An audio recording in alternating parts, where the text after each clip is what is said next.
pero no sabemos lo que somos capaces hasta que tenemos que hacerle frente. Hasta que finalmente nos fajamos y le hacemos frente.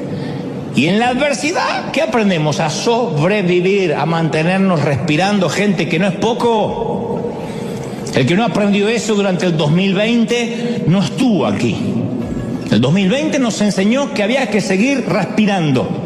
No había otra prioridad. No era mantener ni la piscina, ni pagarle al jardinero, ni tener una mascota nueva, ni comprarse un bote, los que tenían dinero, o trabajar. Era mantente respirando. Caramba, que no es poco. Trata de respirar. Y apenas teníamos una complicación en los pulmones, ya teníamos un pánico. ¡Ay, me voy! Porque había que respirar. Mantente respirando. Mantente respirando significa tienes que atravesar esta situación, como decía el primer ministro británico Churchill, cuando estés atravesando el infierno, por el amor de Dios, sigue caminando. Nadie acampa en el infierno, tienes que seguir caminando. Dios podría haberle permitido a Abraham que se quedara en Ur, a Moisés que se quedara a vivir plácidamente en la corte del faraón como si fuera el príncipe Carlos en Buckingham. Podría haberle apartado a David de Goliat, que nunca se lo encontrara, a Sadrach, Mesach y Abednego del horno de fuego, a Daniel le podía haber quitado el foso de los leones, a Elías le podía haber evitado conocer a Jezabel, esa hermosa mujer, a Nehemías de la cautividad, podía haberle a Juan el Bautista evitado a Herodes, a Esther de ser amenazada, a Jeremías de ser rechazado, a Pablo de naufragar. Pero Dios utilizó todo ese crisol de pruebas, ese tamiz, ese colador, para producir en ellos perseverancia, resiliencia, carácter. Y permíteme ser brutalmente honesto, que no es lo mismo que bruto y honesto. Brutalmente honesto. Porque uno cree que hay que ser bruto y honesto y ofenden a todo el mundo. No, brutalmente honesto. Es un tema de semántica. Yo, como todo el mundo, detesto las crisis. No voy a hacer una apología en favor de las pruebas, yo las detesto. No tanto por lo profundo del dolor, sino por lo mucho que dure ese dolor. Yo sé que gracias a las crisis, me imagino, que me he vuelto y me sigo volviendo más humilde, más sabio, más flexible, más comprensivo, porque eso producen las crisis. Pero a mí me deja un mal sabor de boca. No creo que haya alguien acá que diga, a mí me encantan las crisis, no creo. A menos que le guste que le peguen con un látigo y otras cosas. Pero si no, no. A mí no me gusta. Todo cristiano va a ser zarandeado. Ese no es el asunto. Muchas de las dificultades que nos enfrentamos son permitidas por Dios de manera deliberada, como un test, como un examen en el colegio. De manera deliberada. Nadie va al colegio y dice, uy, tropecé y me caí con un examen. No, es deliberado. El asunto no es si vamos a ser zarandeados, el asunto es cómo vamos a salir de ese zarandeo. En un momento Jesús ora por sus discípulos en Juan 17:15 y dice, no te pido que los quites del mundo, sino que los protejas del maligno. No pide que seamos sacados del mundo, Jesús, que nos ponga en una burbuja, en un invernadero, que nos meta en Neptuno, en Plutón, o que vivamos en una suerte de membrana plástica evangélica. Lo que pide es que Dios nos proteja en medio de las crisis que sí o sí vamos a vivir. Esto no lo pega nadie en la nevera ni en sus automóviles, pero en el mundo tendréis aflicción. Después dice, confiad, yo vencí al mundo, pero es una promesa, van a tener aflicción. Seremos zarandeados. Tenemos que saber qué va a suceder. Lo único que no sabemos cuándo va a suceder. La buena noticia es que somos zarandeados con un propósito. Por algo nos pasa. ¿Por qué? Porque Dios quiere producir en nosotros carácter. En Lucas 22:31 hay una pista. Simón, mira que Satanás ha pedido zarandearlos a ustedes como si fueran trigo. Pero yo he orado por ti para que no falle tu fe. Y cuando tú hayas vuelto, fortalece a tus hermanos, no se pierdan esto. Jesús le dice a Pedro que Satanás los pidió para zarandearlos como se zarandea el trigo en la era, para separar lo bueno de lo malo. Ese es un zarandeo, separar lo bueno de lo malo, cambiar el combustible. Y acto seguido, Jesús anima a los discípulos diciendo que ha orado por ellos para que su fe no falle. Nunca esto me pareció a mí tranquilizador.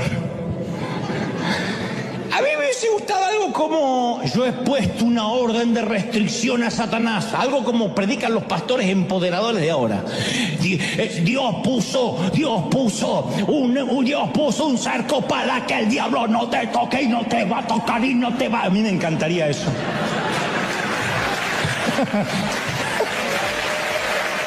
A mí me encanta. Pero no es lo que dice. Jesús no va a poner una orden de restricción, no va a evitar el zarandeo. Y luego añade: cuando hayas vuelto, fortalece a tus hermanos. No dijo: si llegas a salir de esta, espero que por lo menos seas un fortalecedor. No vas a salir. O sea, deja claro que el zarandeo del enemigo está plenamente controlado y monitoreado por Dios. Siempre Dios tiene un plan. En otras palabras: Pedro, yo estoy orando por ti. He intercedido a mi Padre y hemos concluido en lo siguiente: vas a negarme 3 veces, vas a llorar, cuando llores te vas a arrepentir, cuando te arrepientas te vas a convertir en una roca, y sobre esta roca, sobre ese carácter voy a edificar mi iglesia. ¿Está claro? Chao, que la pases lindo. Notemos quién tiene el control. En Job 38:11 Dios dice que Él limita hasta las olas del mar. No es que, y el tsunami lo trajo el diablo porque quiso. Dice la Biblia, hasta aquí llegarás y no pasarás adelante, y hasta allí llegará el orgullo de tus olas. Dios le habla al océano. Esto significa que si Él controla hasta el océano, es que, aunque Satanás tenga un plan, tiene que pedir permiso. Jesús mismo lo explicó en Mateo 28:18. Dios me ha dado toda autoridad en el cielo, ¿y dónde más? Y en la tierra. Y esto lo prueba. Marcos 1:27 afirma: Él manda aún a los espíritus inmundos y le obedecen. O sea, no hay temporadas en que Jesús tenga más autoridad y temporadas donde Jesús tenga menos autoridad.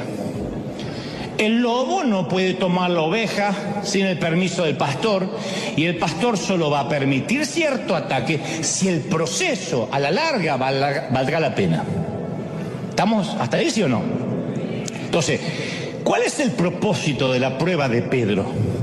Que vuelva y dé testimonio a la iglesia. Cuando vuelvas, confirma a tus hermanos. Jesús permite que Pedro sufra la prueba para que anime a sus hermanos.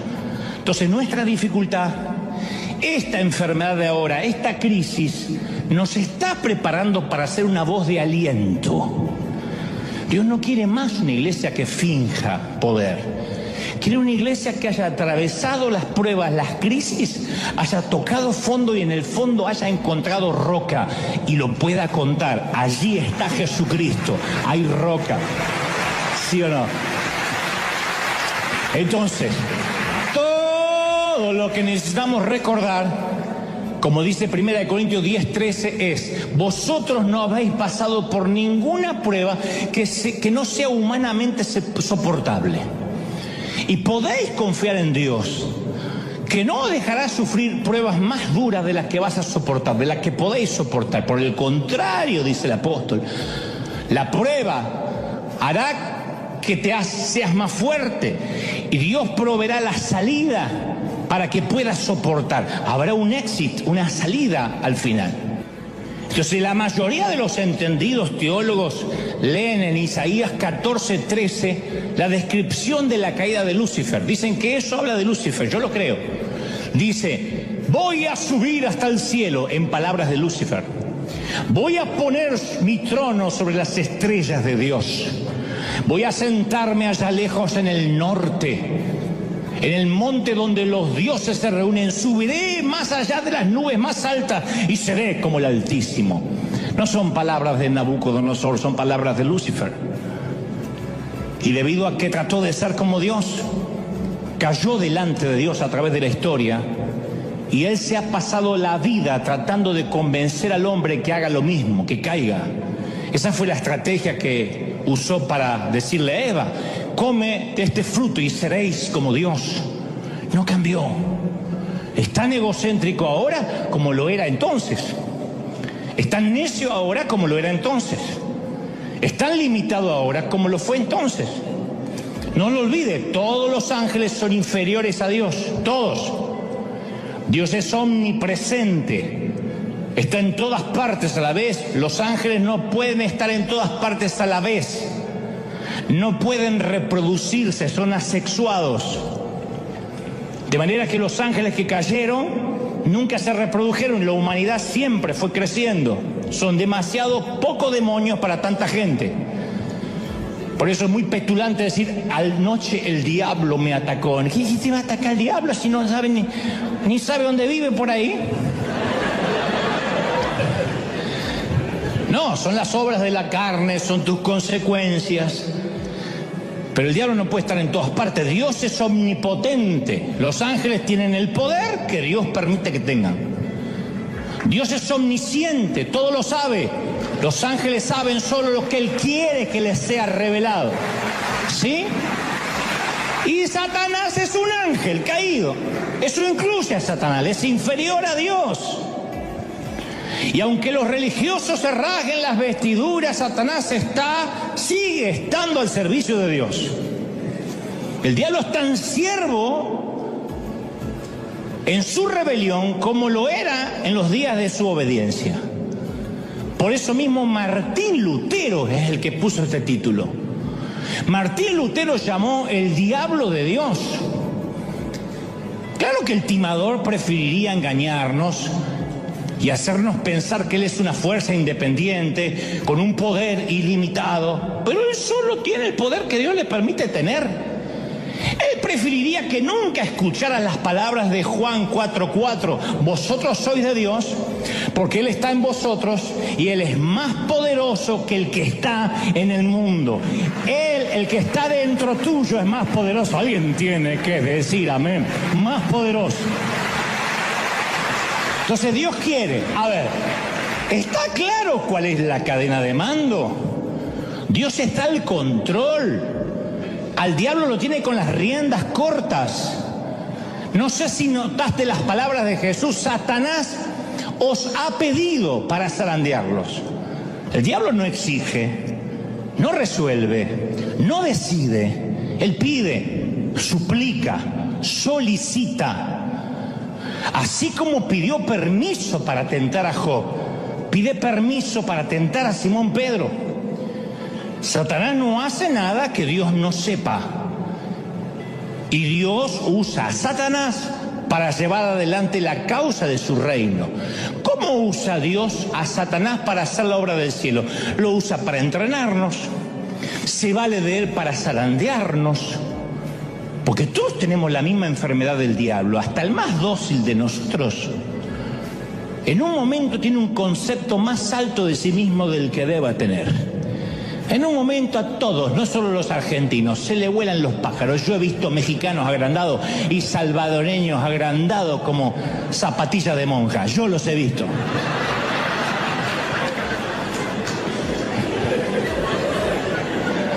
Tal parece que Pablo también. Porque uno va al currículum vitae del apóstol Pablo y claro, un encuentro personal cara a cara con Jesús resucitado, participante de visiones celestiales, apóstol escogido directamente por Dios, uno de los autores de la Biblia, sanó enfermo, viajó a través del mundo, escribió uno de los documentos más grandes de la historia. Pocos pueden igualar los logros de este prócer llamado Pablo. Y capaz que Pablo empezó a picarle el bichito y se empezó a autofelicitar. Y Dios, que ama a Pablo y odia el orgullo, lo protege a Pablo del pecado. Y obviamente, ¿a quién usa? A Satanás. Segunda de Corintios 12:7, por eso, para que yo no me creyera más de lo que soy, dice el apóstol, por tantas revelaciones maravillosas que tuve por haber ganado el campeonato del fin del mundo en Qatar. No sé si estaba eso, pero creo que lo hubiese mencionado. Se me ha dado un sufrimiento, una espina clavada en el cuerpo, un emisario de Satanás que vino a maltratarme. No se nos dice la naturaleza de su espina, pero se nos dice el propósito, el origen, para que Pablo siga siendo humilde. Un emisario de Satanás. El emisario pudo haber sido un dolor, una debilidad, una persona que le causaba aflicción, pero sí sabemos que ese emisario lo controlaba Dios. 3 veces le pedía al Señor, no dijo, me puse a reprender al diablo. 3 veces le pedí al Señor que me quitara el aguijón.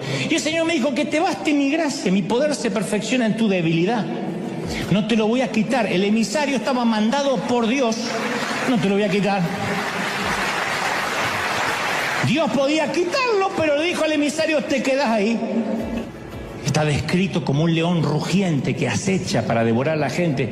Y Pedro dice, resístanlo, en 1 de Pedro 5:9, resístanlo, firmes en la fe, sabiendo que los mismos sufrimientos están siendo experimentados por sus hermanos en el mundo. Resiste.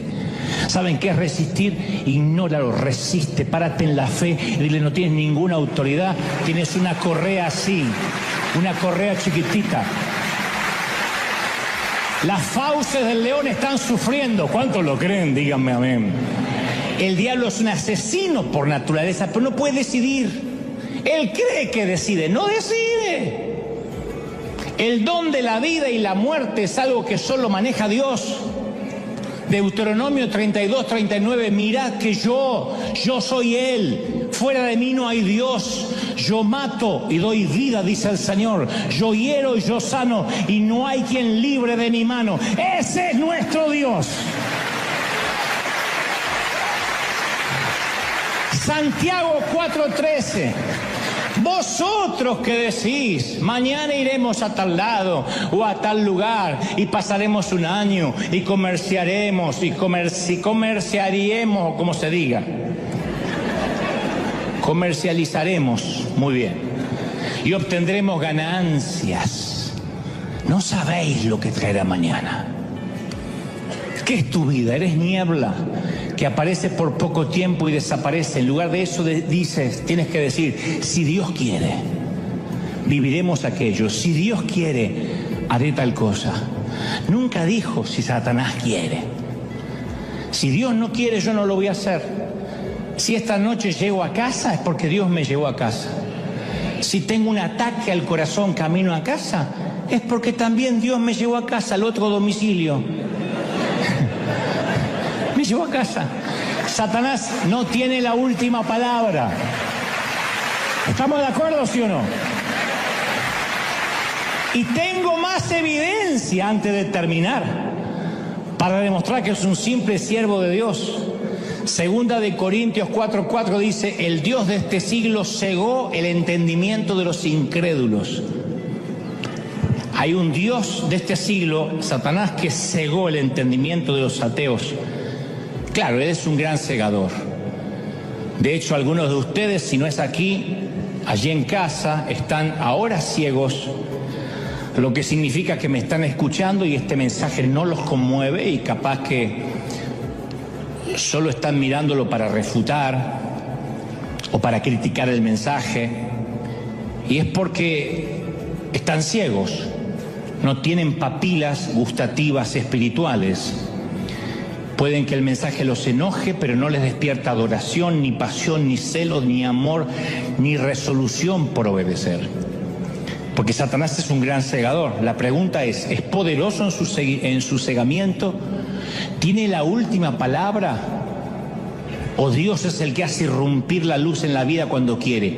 Pablo dice en 2 de Corintios 4:6, de las tinieblas resplandecerá la luz. y resplandeció en nuestros corazones para la iluminación del conocimiento de la gloria. Cuando Dios se propone encender luces en tu corazón, no hay demonio que lo pueda detener. Dios enciende y dice: a mirar, a verme con ojos nuevos. ¡Oh! Dios domina la voluntad de sus ángeles, y eso incluye al diablo. Manda a los espíritus malignos y obedecen. Por lo tanto, si desobedecen es porque Dios quiere que desobedezcan. Les permite desobedecer. Si Dios permitió la caída de Satanás es porque, no porque estaba indefenso, es porque tenía un propósito para esa caída. Y tal vez hoy estemos en una temporada de zarandeo, como empieza el mensaje. Y esta temporada es de tanta importancia como la temporada de cosecha. Muy importante. Porque el proceso de zarandeo nos refina, nos entrena. Nuestra oración durante esta temporada de zarandeo tiene que ser, no pedir: Señor, no quiero ser más zarandeado, sino: Señor, ayúdame a atravesar bien el proceso. ¿Están conmigo, sí o no? Que mi fe sea ratificada. El entrenamiento de David se produjo en cuevas del desierto, no en los pasillos de mármol del palacio. El entrenamiento de José fue en las prisiones de Egipto. Moisés aprendió y se volvió humilde mientras trabajaba como pastor en las arenas del Sinaí. A Jacob se le asignó el profesor Labán como instructor por 14 años. Y cada uno de estos líderes, cuando se enfrentó a un reto difícil, tuvo la oportunidad de vengarse, de negarse, de echarse atrás o escapar. No hicieron nada de eso. David se convirtió en uno de los mayores reyes que tuvo Israel. José se convirtió en el segundo hombre de autoridad de Egipto. Moisés sacó a 2 millones de personas o 3 millones de personas de la esclavitud. Jacob se convirtió en el padre de las 12 tribus y ayudó a poner los cimientos para la gloriosa venida del Mesías. ¿Dónde? En el zarandeo, en el cambio de combustible. Obviamente a todos nos gusta una vida normal, sin alteraciones. Pero a todos, sin excepción, en algún momento nos llega una temporada de crisis. Quien diga: a mí nunca me llegó una temporada de crisis, o está mintiendo o vive dormido, porque la crisis llega. Tal vez un colapso económico, un ser amado que parte a la eternidad antes de tiempo. Cuando digo antes de tiempo es que no se va de viejito, sino que un accidente, un infortunio, una tragedia nos lo quita. Nos descubren en un análisis de rutina que tenemos un tumor maligno que hay que empezar a tratar. O nuestro hijo toma un camino que deshonra todo aquello que le enseñamos y todo aquello en lo cual creímos, y de repente nos deshonra. No queremos ni que miren las redes sociales de nuestro hijo porque nos avergüenza. Cierta vez yo conocí a una mamá que el bebé que tenía en su vientre le habían diagnosticado grandes defectos cognitivos y los amigos no sabían qué decirle. Entonces algunos decían: no, el bebé está sano, tienes que confesarlo, tienes que tener fe, y oraban por la pancita de la mamá y todos se pusieron a orar y el bebé no nació sano, como suele pasar. Entonces algunos decían: miren que los ateos, los inconversos los están observando, no lloren, no se entristezcan, muestran que tienen gozo y victoria. Otro decía: Dios los debe amar mucho, los ama demasiado, por eso les dio un hijo retardado, porque los ama mucho. Ni siquiera te voy a decir lo que sintió esta pareja con ese comentario tan ridículo, ¿no? Lo que les provocó. Pero terminaron por ignorar los comentarios de todo el mundo y decidieron unirse como pareja más que nunca, a crecer a través de su íntimo, de su dolor íntimo, de su dolor privado, de su propio dolor que nadie podía de afuera opinar. Hoy ellos afirman que no renunciarían a ese crecimiento maravilloso que tuvieron como pareja, como familia, por tener un hijo más saludable, no lo cambiarían. Y no lo dicen como resignados. Ellos dicen que esa experiencia los hizo mejores personas. Sacó la mejor versión de sí mismos. Claro, a nadie le gusta ver a un hijo enfermo, o con una minusvalía, o limitado. Pero cualquier crisis, sea lo que sea, nos lleva a un embudo, a una pregunta. ¿Sobre qué puedo edificar mi vida de manera que las circunstancias no me roben la felicidad? ¿Sobre qué tiene que estar edificada mi vida para que pase lo que pase yo siempre siga teniendo gozo? Los investigadores observaron que las personas que son capaces de enfrentar la adversidad terminan siendo más fuertes que antes. Hay toda una generación de cristal que se ofende por cualquier cosa, que un vientito ya, ay, sí, no voy mal a la iglesia porque me miraron mal, me sacaron mi asiento. Que acá no pasa en el otro servicio. Pero hay otra generación que se ha hecho fuerte, a fuerza de que de golpes. Y así como existe el estrés postraumático, los investigadores hablan del estrés o del crecimiento postraumático. Del crecimiento postraumático, los traumas que hacen que nos desarrollemos, que tengamos otro carácter. Y estos investigadores sostienen que la adversidad conduce al crecimiento. La adversidad nos hace fuertes, o sea, la adversidad nos lleva a crecer más que ninguna otra cosa que pueda existir. La adversidad es lo que nos hace crecer. Muéstrame una mujer, un hombre que tuvo adversidad en su vida y yo te voy a mostrar a alguien con carácter firme, no necesariamente amargado o amargada. Porque en la adversidad descubrimos de qué estamos hechos. Un líder, ¿cómo se muestra un líder? Y en tiempos de pandemia, en tiempos de tempestad, de zozobra, en tiempos de los vientos golpean la barca, ahí es cuando se para un líder. En los tiempos de recesión, en los tiempos de guerra, uno ve lo que tiene dentro como si apretara un dentífrico. Y a veces decimos, ay, yo nunca podría pasar lo que pasó a esa persona. Yo creo que si estuviera en su lugar me moriría. No me digas que no lo pensaste alguna vez viendo a una pareja de padres en un panteón enterrando un ataúd blanco, echando un puñado de tierra sobre el ataúd en donde yace su niño. Tú dices, yo vivo algo así y creo que no salgo nunca más debajo de la manta o me tiro encima del cajón. Y luego atravesamos algo similar o peor y vemos que el corazón sigue latiendo, que el mundo sigue girando, aunque muchas veces nos queremos bajar. El mundo sigue girando. Uno quisiera que el mundo se detenga, que esté en low motion, en cámara lenta, porque hoy tenemos un funeral. Y el mundo sigue. Siguen los vendedores en la puerta, sigue alguien chismeando, sigue la suegra diciendo, los voy a visitar un día de esto. La vida sigue.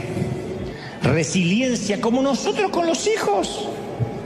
A ver, hijo, prueba de hacerlo tú solo, hasta para enseñarnos a andar en bicicleta. Yo recuerdo cuando no me caí de la bicicleta, me caí de la confianza. Mirá qué profundo. Mi papá dice, vamos a andar en bici. Yo tenía las rueditas esas que están atrás que te sostienen.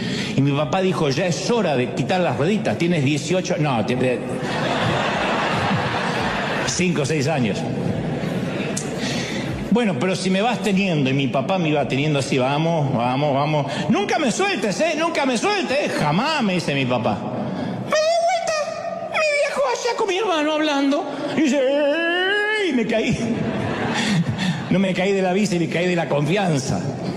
Entonces, recuerdo que eso me enseñó a mantener el equilibrio, a que no podía pretender que papá fuera toda la vida sosteniéndome la bici detrás mío, y como eso, un montón de avatares de la vida que iban a venir, que tienen que ver con el carácter. Y los que hemos sido zarandeados, salimos del proceso más sabios, poquito más sabios, porque conocemos nuestras debilidades, nuestros puntos fuertes, nuestros puntos débiles. Mira, yo te voy a revelar el secreto más guardado del liderazgo cristiano, y con esto me van a querer quemar mis colegas, pero te lo voy a revelar. Antes de revelarte ese secreto, te quiero contar que para ciertos motores si acaso la mayoría, existen muchos combustibles. Muchos. La gasolina es un combustible volátil. Los autos que compiten para ganar carreras quieren que tengan la gasolina más combustión y le añaden óxido nítrico a la mezcla para que tenga más combustión, más explosión. El petróleo es otro combustible, aunque no tan explosivo como tampoco lo es el diésel que usan los tractores. Algunos combustibles son muy buenos y otros son destructores. Todos son inflamables por naturaleza. Todos producen cantidades incalculables de energía, porque hay algunos que van destruyendo el motor por dentro y le van acortando la vida cada vez que lo encienden. Por eso los motores de los autos que corren carrera tienen que ser rectificados continuamente, cambiados continuamente, porque los va comiendo por dentro. Y este es el secreto más guardado del liderazgo cristiano. Cuando comenzamos a servir al Señor, no todos usamos el mejor combustible. Por ejemplo, algunos usan un combustible llamado codicia, que puede mover a una persona y a un ministerio completo por años. Su gasolina es la codicia. Quiero más, quiero una iglesia más grande, quiero más dinero, quiero más autos, quiero más vacaciones. Hay otros combustibles como la inseguridad, el orgullo, el espíritu de competencia, la necesidad de reafirmación, que me vean, el que dirán. Y esas cosas pueden mantener a los líderes en pie algunos años, pero no logra producir en ellos carácter ni mantenerlos hasta el final. Son los que preguntamos por ellos y ya no sabemos más. Están 2 años, 5 años, 10 años en el mejor de los casos y después no nos enteramos más de ellos. Porque la gasolina los consumió por dentro porque no era la correcta. Filipenses 1:15 dice, algunos a la verdad predican a Cristo por envidia y por contienda, dijo Pablo, otros de buena voluntad. Pero algunos tienen como gasolina la envidia. Algunos salen a predicar todos los días por contienda. Me voy a parar tras el púlpito a atacar a aquel pastor. Y predican. Y la palabra no vuelve vacía y algunos son tocados, pero su combustible los va corrompiendo por dentro, los corroen. Y algunos son tan poderosos, esos combustibles, que los líderes los sacrifican todo en el altar que ellos mismos crearon en su ego, a su ego. Y los va consumiendo. Ahora, todos queremos servir a Dios, pero en el fondo, todos en algún momento hemos usado diferentes tipos de combustibles. O sea, dentro del plan de Dios, el diablo es un simple servidor, nos guste o no, le guste o no. Digo nos guste o no porque hay algunos religiosos que no les gusta darle mucho poder al diablo. Ahora, convengamos que el diablo no quiere ser servidor de Dios.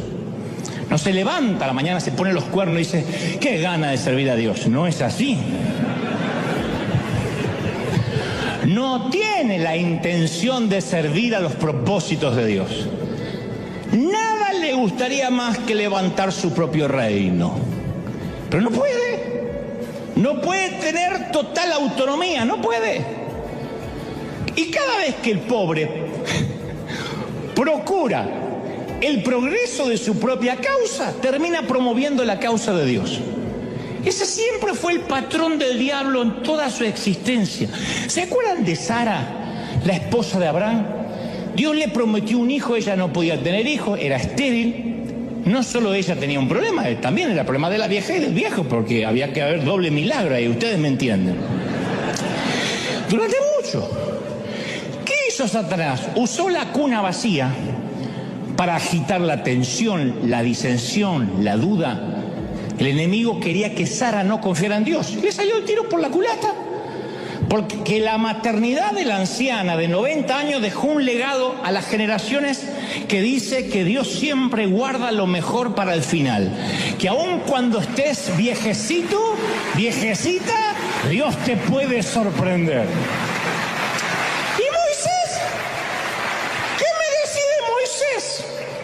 Satanás y sus hordas celebrando el día que el joven príncipe tuvo que huir de Egipto. Pensaba que había hecho descarrilar el plan de Dios cuando en realidad jugó a favor de Dios.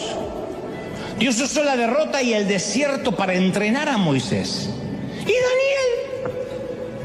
Satanás celebraba cuando se llevaban cautivos los jóvenes de Jerusalén. Dijo, ya está, aislé y puse en cautiverio a los jóvenes más piadosos. Nuevamente el efecto boomerang. Lo que Satanás pensó que era cautividad, Dios lo transformó en realeza. Y Pablo, Satanás esperaba que la prisión lo iba a silenciar. Y sí, la prisión silenció su púlpito, pero desató su pluma. Las cartas a los Gálatas, Efesios, Filipenses y Colosenses fueron escritas desde la cárcel, desde la celda. O sea que Satanás ayudó a que se escribiera el Nuevo Testamento. El ganso ayudó a que se escribiera gran parte del Nuevo Testamento. Pedro es otro ejemplo. Trató de desacreditar a Jesús, Satanás, haciendo que Pedro lo negara. Y el plan resultó al revés.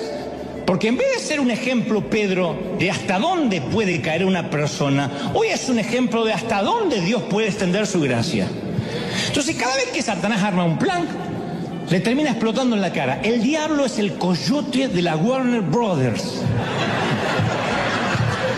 Cuando se lo imaginen, quiero que siempre a partir de ahora lo vean como el coyote. No lo vean con alas rojas, con cara de suegra. No, tiene la cara del coyote. Desgarbado, comprando marca Acme. ¿Te acuerdas los intentos fallidos del coyote de la Warner para atrapar al correcaminos? ¿Y sus productos marca Acme? Porque deja en claro Dios quién es el que dirige la tierra.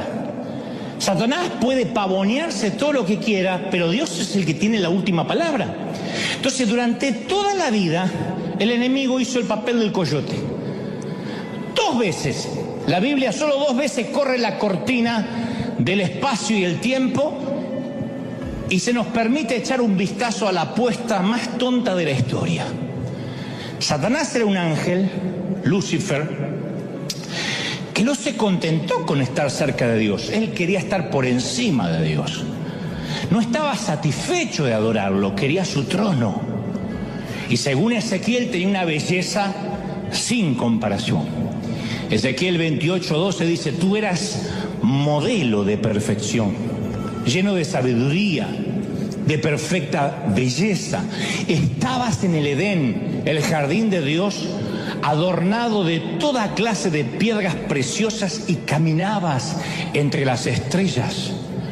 Tu conducta fue perfecta desde el día que fuiste creado hasta que apareció en ti la maldad.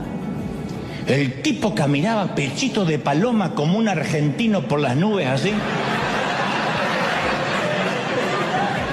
Era una mezcla de Ronaldo con el talento de Messi.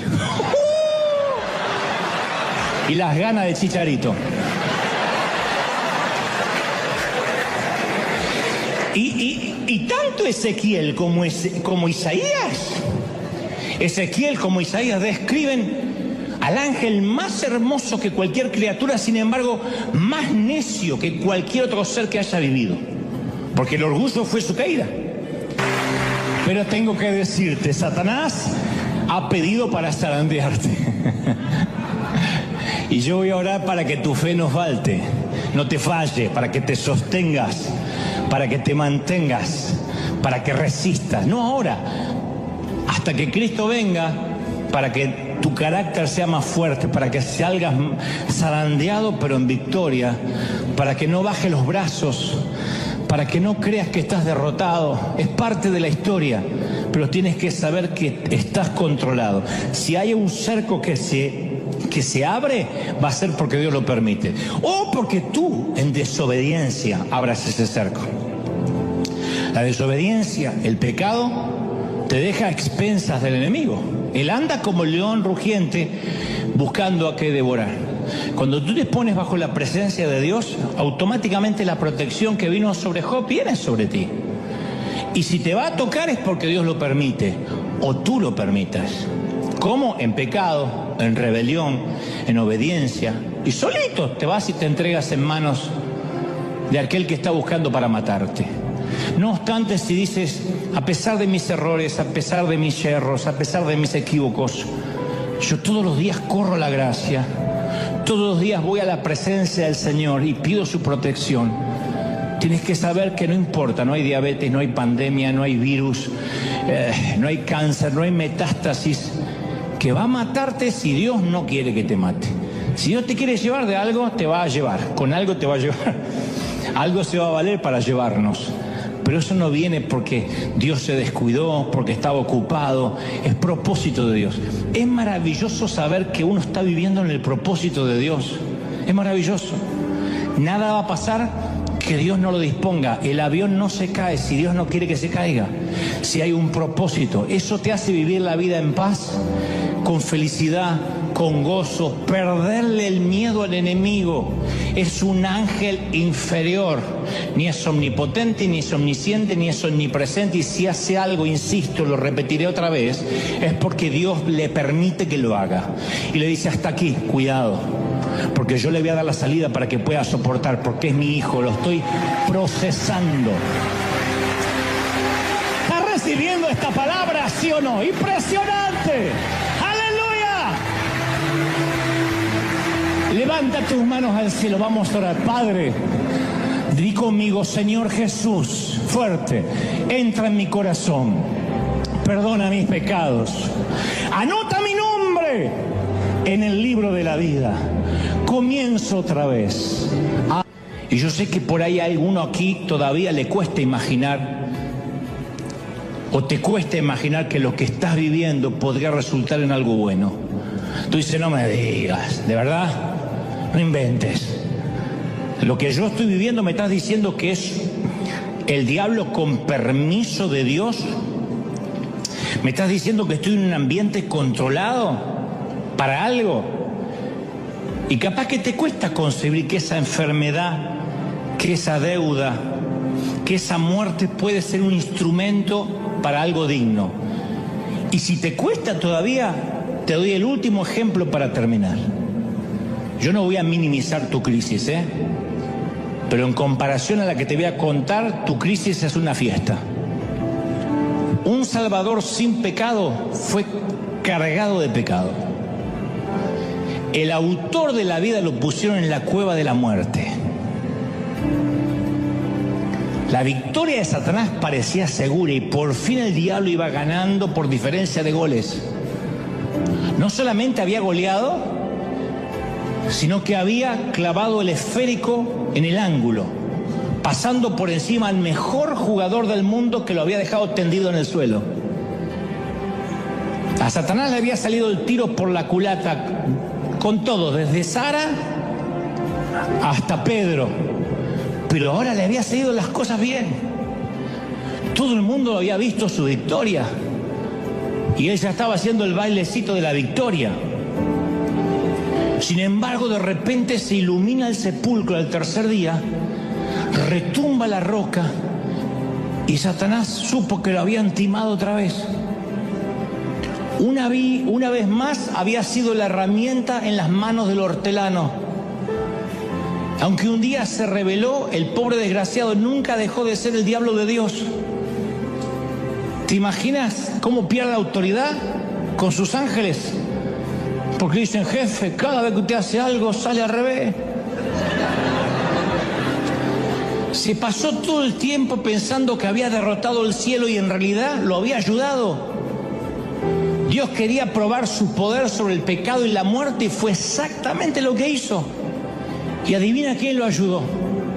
¿Quién crees que instigó a Judas para que lo entregue? A los fariseos para que pidan la cruz y a los romanos para que lo ejecutaran. ¿Quién fue? ¿Quién crees que ayudó?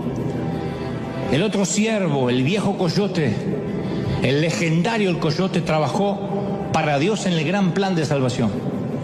Y una vez más al coyote le explotó la dinamita en la cara. Solo que esta vez el cielo no es que logró algún gol en la mínima diferencia. Esta vez el diablo de Dios hizo un autogol, un gol en contra, y le dio al cielo nada menos que el campeonato para el resto de toda la historia. El otro siervo siempre está al servicio de alguien. Tiene que celebrar y aplaudir por eso. Alguien tiene que aplaudir más que eso. ¡Aleluya! Vamos, celebra, celebra, celebra al Rey. Si crees que esta palabra te tocó, dale un aplauso glorioso al Rey. Celebra, celebra, celebra al Rey de Reyes. ¡Aleluya! He aquí Dios nos dio toda autoridad. ¿Tú lo crees? ¿De verdad que lo crees? Mi esperanza, mi sueño, mientras Dios me daba este mensaje, era decirte, no que el diablo no existe, porque caramba que existe, pero es un ángel inferior y está controlado por Dios. Y cuando te pones bajo la cobertura de Dios, Satanás va a hacer lo que Dios le permita que haga. No tengas temor. La enfermedad va a avanzar hasta donde Dios diga. La muerte va a llegar si Dios quiere llevarte a casa. Si no, no. ¿Estamos de acuerdo, sí o no?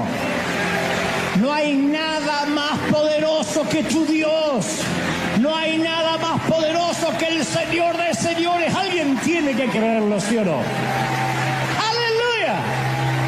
Amén. Ahora mantén las manos en alto. Quiero orar por todos. ¿Cómo te ama el Señor?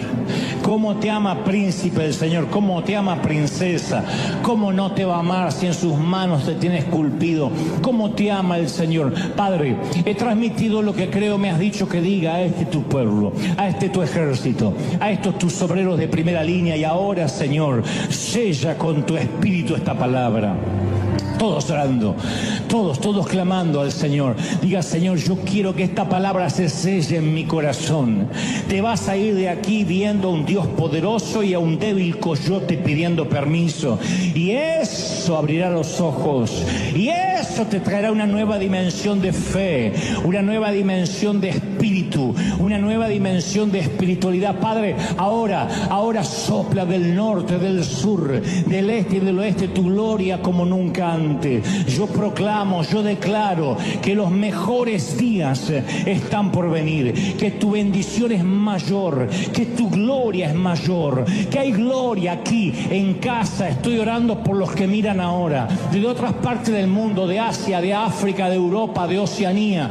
Ahí está el Señor, ahí está sosteniéndote. No te entregues, mami, no te entregues, papá. Hijo, no baje los brazos, dice el Señor.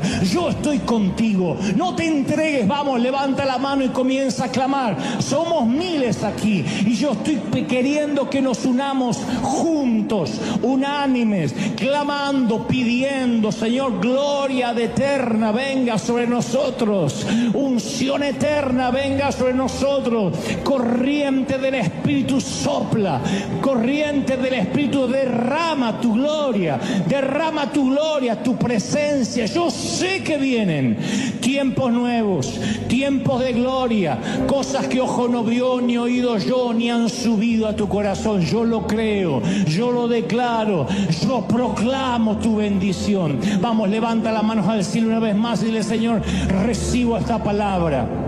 Uy, te hace libre esta palabra, te quita la cautividad de la mente. El Señor te hace libre. Recibe. Estás viendo no solo a Dios, sino hasta al enemigo con ojos nuevos. Y cuando ves al enemigo con ojos nuevos, dice, no tengo de qué preocuparme. Si hay alguien con temor porque ha abierto puertas, dile, Señor, yo me meto bajo tu cobertura. Tu sangre me cubre ahora, tu gracia me alcanza, tu sangre me cubre, y me cubre en el hospital y en el panteón y en casa y en el campo y en la ciudad y en mi salida y en mi entrada. Viva donde vivas, te sana el Señor, te toca el Señor, te bendice el Señor. Padre, he transmitido a este tu ejército lo que me has dicho que diga, y soy libre de esta palabra.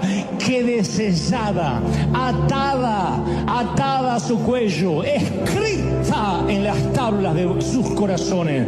Lo creo, lo declaro. Di conmigo, Señor Jesús, me voy libre, fuerte, de la cautividad del enemigo. Estoy bajo tu protección. Tú me cuidas, fuerte, tú me controlas.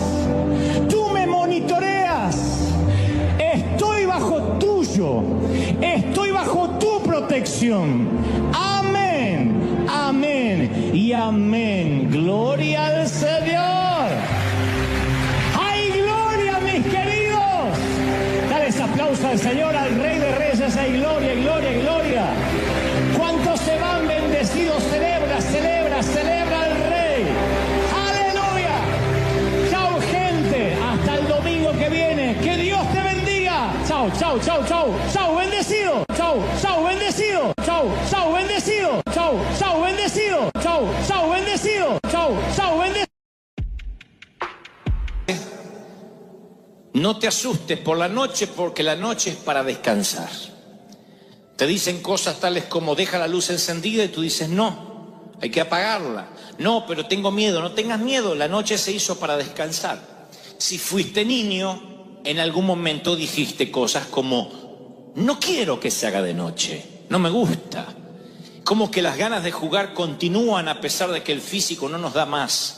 Si fuera por nuestros niños más pequeños, ellos no tendrían noche nunca, no descansarían nunca porque dicen, oh, otra vez hay que dormir.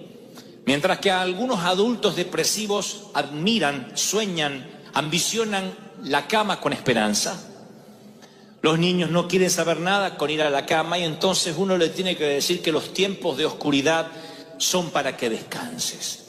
En términos espirituales, creo que los términos de oscuridad, los tiempos de oscuridad, los tiempos de zozobra, de quietud, también nos preocupan porque sentimos como que Dios se aleja de nosotros.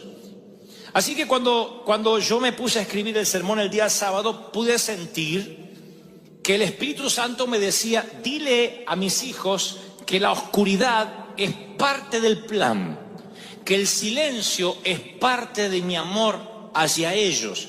No es un sermón popular, no es algo que despierta muchos amén, pero es algo que tiene que ver con la vida real.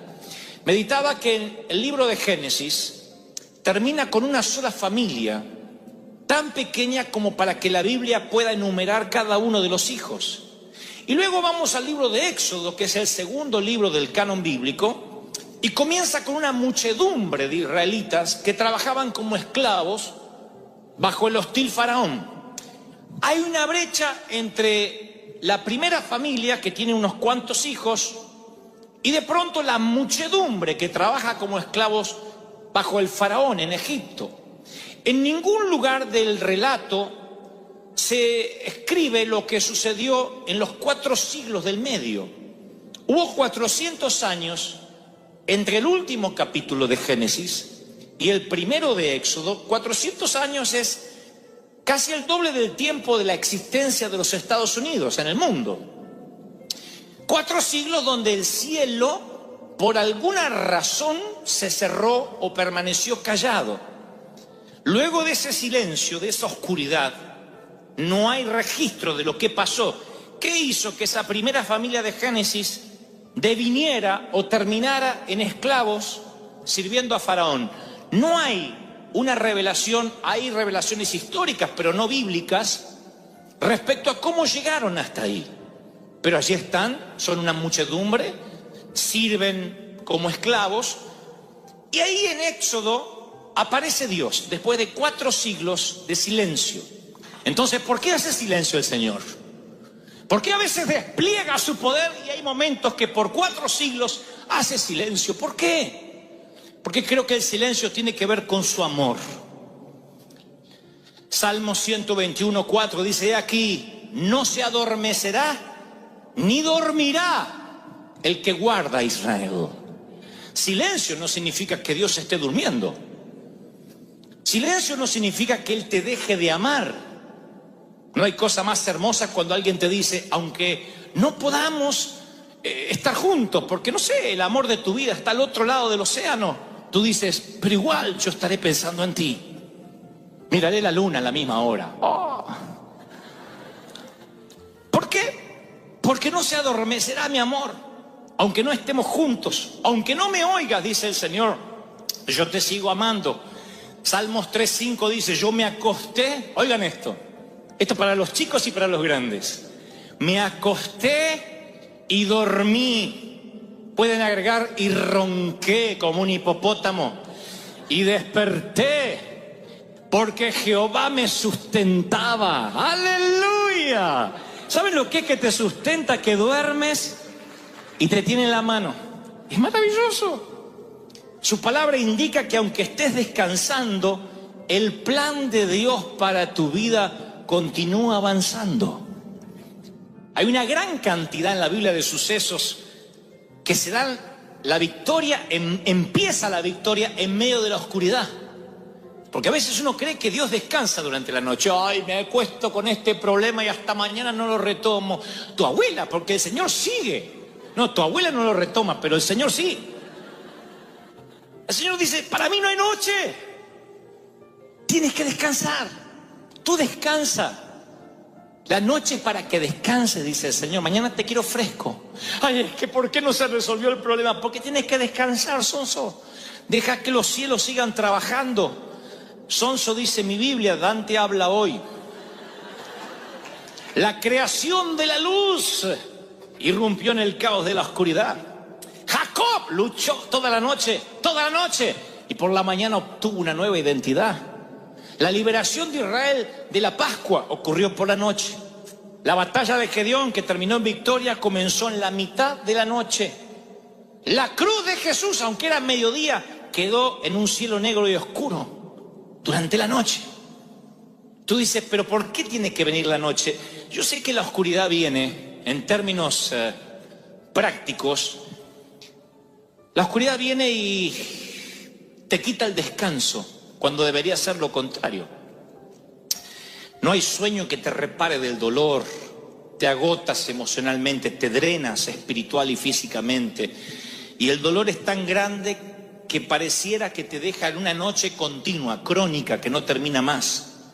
Y la oscuridad llega a veces por algún acontecimiento que no esperamos. Tú dices, ¿y qué es la oscuridad? La oscuridad es una relación que se destruye, un hijo que se revela, un desastre financiero, un revés financiero, el sueño que se muere y sientes que tú también te mueres un poco con ese sueño. Y dices, siento que estoy a tientas en la oscuridad, que no veo con claridad. Cuando está el día, es como que hay más esperanzas. Pero llega la noche y el dolor es agudo. Y aparece sin razón. No hay razones para la oscuridad. Oras y no hay respuesta. No hay sentido de cercanía con Dios. Tu alma se siente árida, estéril. No estás en el desierto está en ti.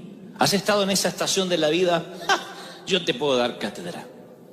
Hablo de esa enfermedad, hablo de ese revés financiero, hablo de aquel problema en los sentimientos, en el corazón. Hay momentos donde nuestra vida se tambalea y creemos necesariamente que es una intervención satánica, diabólica. El diablo se metió a arruinar lo que Dios estaba haciendo. Y no siempre es así. Las plagas de Egipto son permitidas por Dios. Él dice, yo endurecí el corazón del faraón. Les hablé de esto hace unas semanas.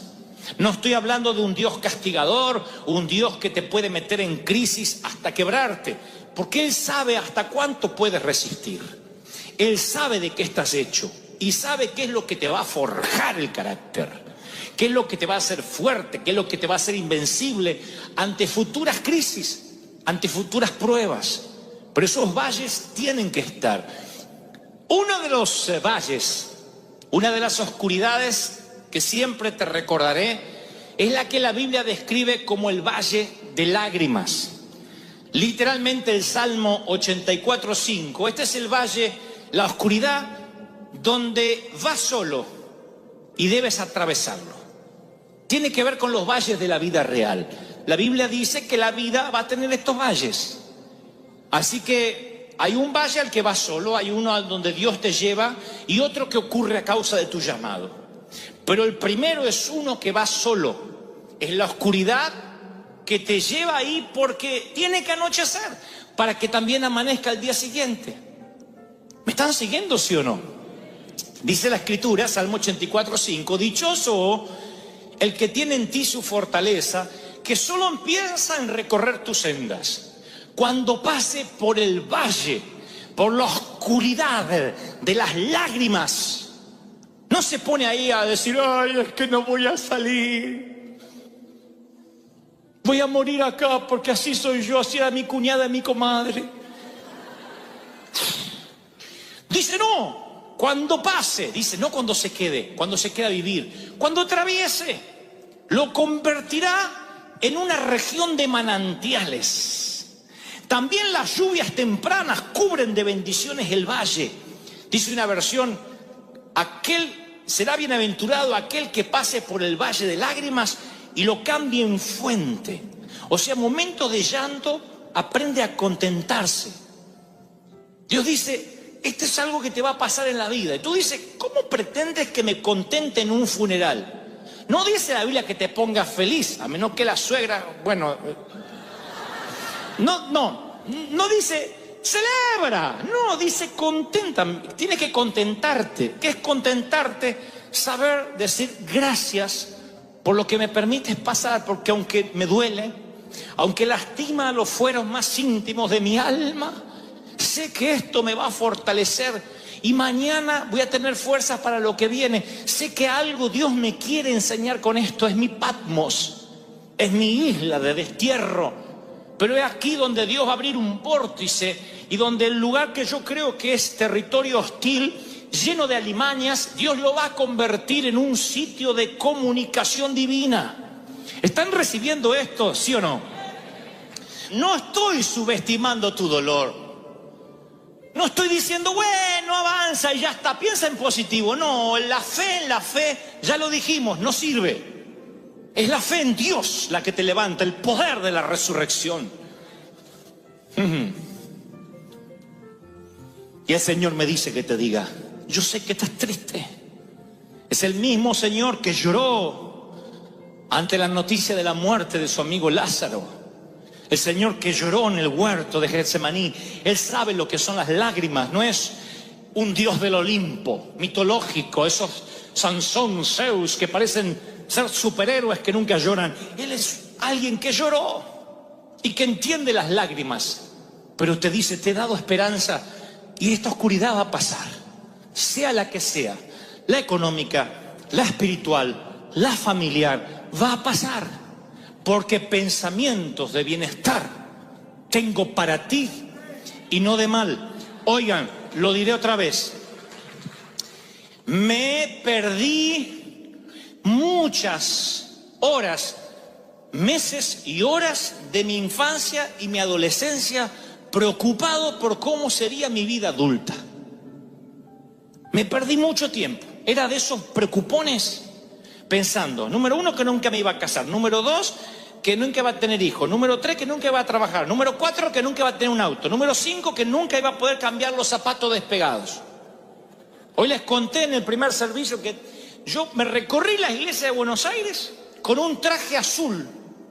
No era un traje, era un saco azul, esos cruzados que se usaban antes. No tenía pañuelito de esto. Ahora confieso, era una media, un calcetín.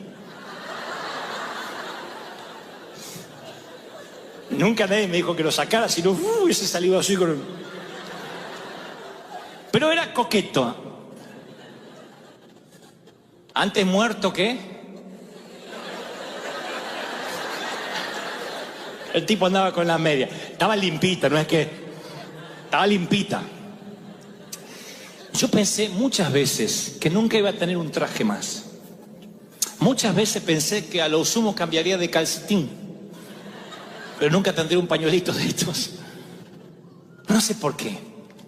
Si tan solo hubiese sido más maduro y hubiese entendido que hay oscuridades que pasan, que todo pasa en la vida, que hay que saber atravesarlo. David dijo, aunque pase, aunque atraviese, no dijo aunque me quede, aunque viva. Dijo, aunque pase el valle de sombra de muerte, no temeré mal alguno. ¿No debería darnos esperanza? Todo va a pasar, no te pierdas el hoy. No te pierdas el hoy, va a pasar. ¿Cuántos reciben esta palabra? Dígame amén. Número 2, el valle de la muerte. Porque el primero de las lágrimas te toca ir por la vida real, pero el número 2 es la oscuridad que tiene que ver con la muerte. Y tú dices, wow, ese no me gusta. ¿Cuándo es que voy a ir ahí? Cuando Dios te lleve. No a la presencia, cuando Dios te lleva al valle de muerte. La Biblia narra que Ezequiel dice, la mano de Dios no es la mano del diablo. No sé por qué metemos al diablo en todo lo que no nos gusta. Cualquier cosa, el diablo. Me enfermo, es el diablo. Me duele acá, es el diablo. Tu esposa dice, viene mamá, el diablo. Bueno, ahí puede ser el diablo, ¿no? La mano del Señor vino sobre mí y su espíritu, oigan, me llevó en medio de un valle de huesos. Fíjense que hoy diríamos, bueno, este hombre está ahí porque se equivocó, perdió la brújula, el propósito, no vive en victoria. Veo que dice el espíritu me llevó a un valle de huesos secos. Es el espíritu que lleva a Juan al destierro, a Patmos, a una isla de 6 por 9 millas, una roca en medio del mar Egeo. Es el espíritu. Es el espíritu el que pone a Cristo en la cruz. Y nosotros a veces atravesamos esos valles de muerte. ¿Qué tiene para decirnos el valle de huesos secos? A veces Dios nos lleva a sitios, a territorios hostiles, y te lo diré así, llámese un trabajo lleno de inconversos, una casa con un cónyuge que no conoce a Dios.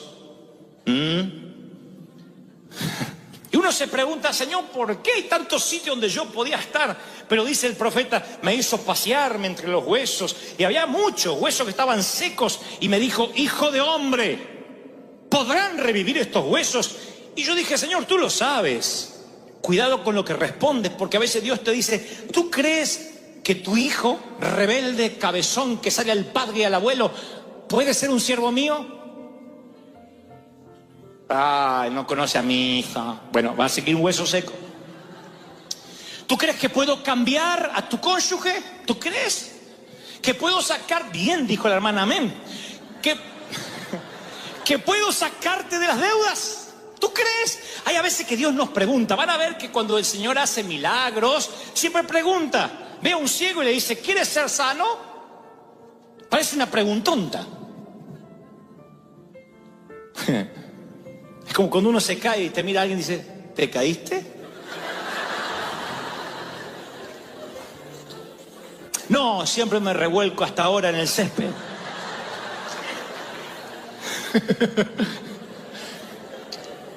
¿Por qué el Señor preguntaría, ¿tú crees que pueden revivir estos huesos?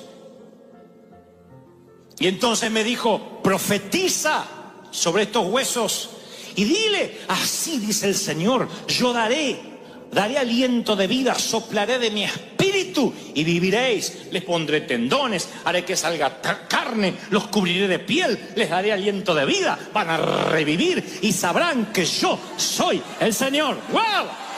¡Aleluya! ¡Aleluya! Entonces te diré, número 2, tú vas a las oscuridades de los valles, o al valle de los huesos secos, con un solo propósito: profetiza sobre lo que está muerto. No digas, Señor, si es tuyo que reviva, profetiza. Recuerdan lo que el Señor nos dijo: no le hables a Dios acerca de la montaña. Señor, hay una montaña delante mío. Esa no fue la orden. Dios nunca dijo, cuando te encuentras ante una montaña, órame a mí para que yo te la quite. Él dijo, dile a la montaña, muévete, háblale de Dios a tu montaña. Dile, muévete, profetiza. ¡Wow! ¿Cuántos están recibiendo esto? Dígame amén. Te paras entre la montaña y le profetizas. Caminas entre los huesos secos y profetiza. ¿Cuánto hace que no abres la cuenta bancaria en internet? Mira los números rojos, los cheques, lo que tienes para pagar. Y en vez de llorar y decir, Señor, mándame algo, ¿no habrá quedado algo en alguna chaqueta? En vez de hacer eso, ¿cuánto hace que no has profetizado? En fe, caminar sobre las finanzas muertas, sobre la quiebra y decir: en el nombre del Señor profetizo que los recursos vienen, que la providencia se suelta, que los cielos se abren, porque Dios me trajo aquí en el Espíritu para que se revierta.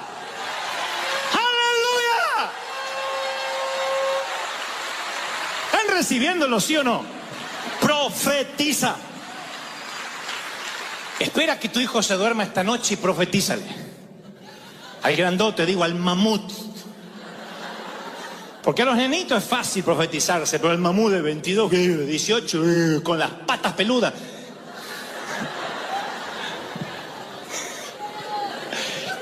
Ponle la mano sobre el mamut. Mientras que duerma, ni se va a dar cuenta, va a ser así. Y tú dile: profetizo. Te levanta Dios como un siervo suyo, lleno de unción, lleno de poder, como madre, como padre. Yo veré la gloria de Dios en tu vida. ¡Ja, ja! ¡Wow! ¿Se dan cuenta? ¿Qué hubiese pasado si el profeta hubiese dicho: bueno, no sé, son demasiado secos los huesos, debiste haberme traído cuando estaban medios muertos? Por eso Jesús le dice: ¿tú crees? Dios le dice: ¿tú crees? Le dice Jehová: ¿tú crees que pueden revivir? ¿Tú crees? O sea, yo puedo hacerlo, pero necesito saber cuál es tu respuesta, y la respuesta es correcta. Él dice: tú lo sabes todo, tú puedes hacerlo. Y así ocurre el milagro. Debes profetizar para salir de tu segundo valle de la oscuridad. Y luego, para finalizar, hay otro.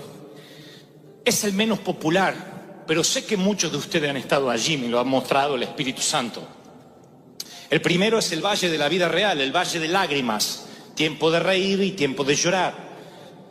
Y ese valle de lágrimas hay que convertirlo en fuente, aprender a contentarse a pesar del dolor. El segundo tiene que ver con lo muerto, lo que parece que no va a resucitar, y allí no opera la fe preventiva, sino la fe de resurrección, la fe que transforma lo que va camino a lo pútrido, lo que va camino a la entropía, a pudrirse, a transformarse en algo que está vivo.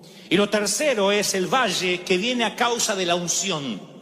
Tengan atención a esto, porque por desconocer esto es que nos convertimos en un evangelio fácil, liviano, playito, donde cuando viene el primer problema se nos va el llamado a cualquier lugar. Tienen todo el llamado para servir en Uganda, en la India, acá y allá. Viene el primer problema, o van a Uganda y tienen que hacer equilibrio en el agujerito del baño y dicen: Dios no me llamó para esto. Extraño mi trono blanco.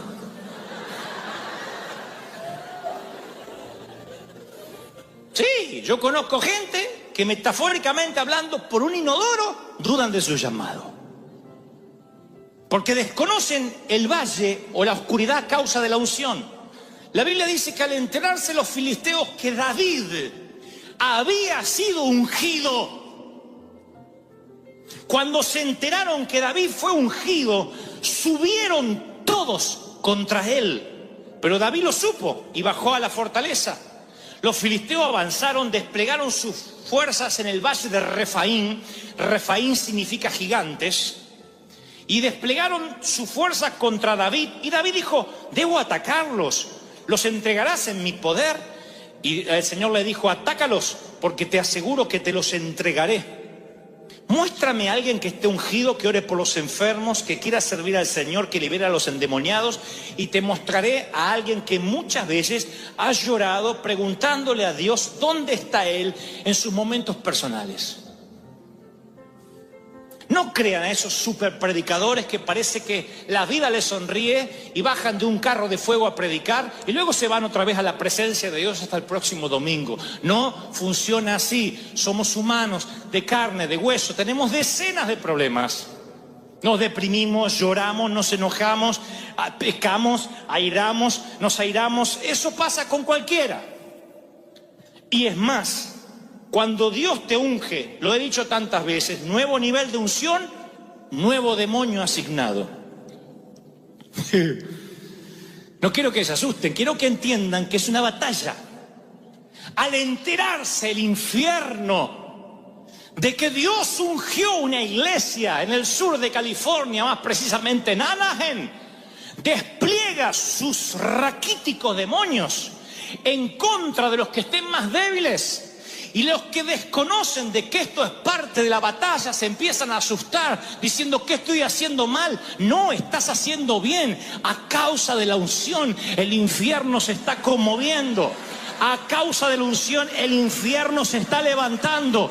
Pero mayor es el que está contigo que los que vienen en contra, dice la Biblia. ¡Wow! ¡Ja, ja! ¡Santo! ¿Están recibiendo esto, sí o no? En cada movimiento de Dios, Satanás está desesperado por contrarrestarlo o destruirlo, antes, durante o después. Cuando Satanás ve lo que va a ocurrir con Moisés, trata de matar todos los niños de esa generación. Arrasa con todos. Es tan torpe, es tan idiota. El demonio que siempre usa el mismo modus operandi, cuando teme que Jesús nace, hace lo mismo y manda a matar a todos los niños. El plan de aborto no es algo de la última era, del último siglo. Satanás ha implementado el aborto una y otra vez porque cuanto más niños destruya, habrá menos papá profetizando sobre sus cunas y sus camas. Y será menos peligro. Él dice: aborta, aborta, tienes que matarlo antes de que la profecía se cumpla. Satanás siempre atacará la profecía. Y cuando hay una profecía sobre la iglesia, vendrán los ataques. Y tú dices: ¿y cómo haré para soportar el embate? Sencillo, tienes que saber que esto es parte del negocio. Si no hay ataques, no estás siendo un peligro. Si no estás representando un peligro para el infierno, entonces sí deberías preocuparte. Pero si tienes ataques, si Satanás se quiere levantar una y otra vez, tienes que saber que cuando él huele la profecía es porque lo que Dios determinó se va a cumplir, se va a hacer. No hay posibilidad que el plan aborte. Se va a hacer. ¿Están recibiendo esta palabra, sí o no?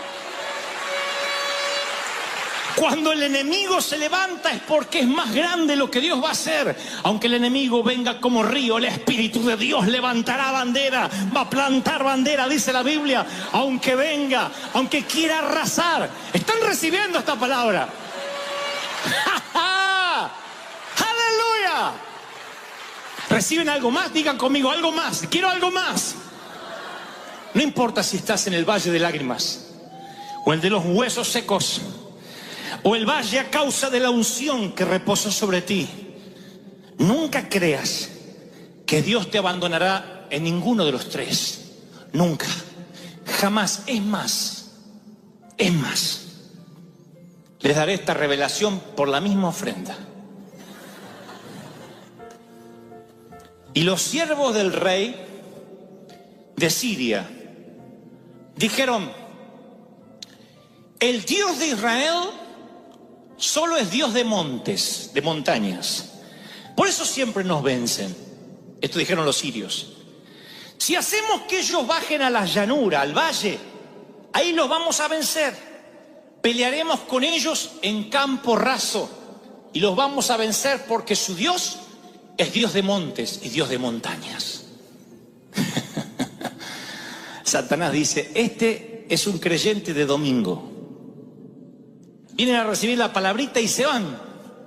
Pero Dios no está con ellos los lunes, ni los martes, ni en los valles, ni en las crisis.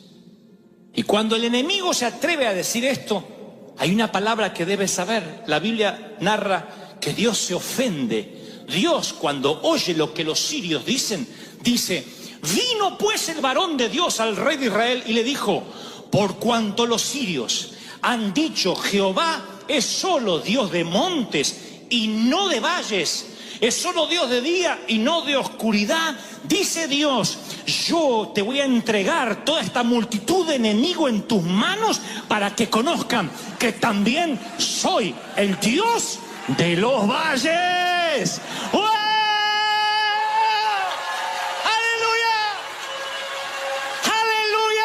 Alguien tiene que decir: ese es